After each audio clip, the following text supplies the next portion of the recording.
I'm happy to see you too. As soon as I could sit up on a couch, that I would always turn my head to try to hear better. One of the common things that people don't realize about being blind is they may not walk if they don't have help. So I would refuse to walk unless I was holding someone's hand. And as soon as you let go, I would sit down. So they absolutely thought that I had mobility issues, when really I just couldn't see where I was going well enough to feel comfortable to walk on my own. When I was 18 months old, the moment that people realized I was deaf was because I slept through an air show at a military base. I was perfectly comfy in my car seat, and all the other kids were screaming because they were scared.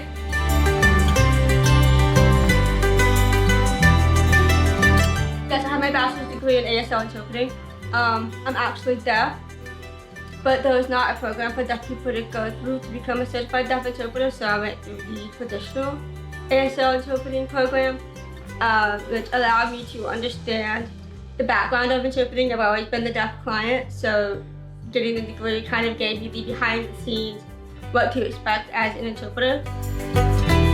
And I felt like it would be beneficial for me to have a master's, because then not only do I have the interpreting assistive technology deaf-blind topics, I now understand how to break down the objectives better. How do I make sure that the interpreters that are taking my workshops and earning their CEUs are actually learning what they need to know?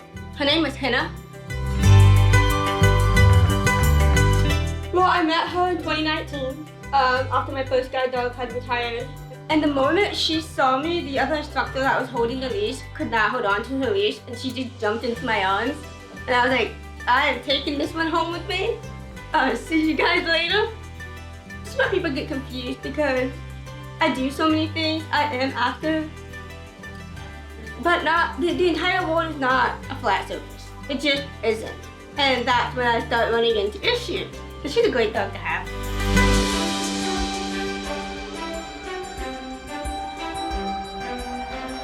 Well, I was a competitive cheerleader growing up. I initially started out as a gymnast, but buzz, beam, and vault were not my friends because I was blind. All I could do was tumble on a flat surface. And then I discovered cheerleading, which was similar to gymnastics, but without the bars, beam, and vault. I didn't have to do any of that. I could just tumble. After that, life just kind of went a different direction, and I discovered skiing. And right now, that is my favorite thing to do. And people might wonder, how do you ski when you can't see? First, I have a guide, and he wears an orange vest.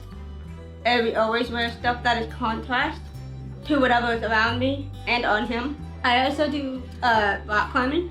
I ride this thing called a one wheel.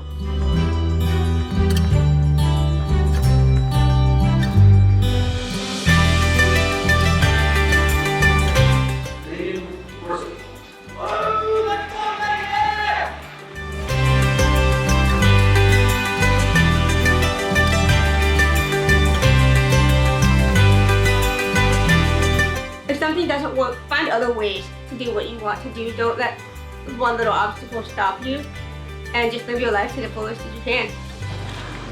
Brandon. Thank you.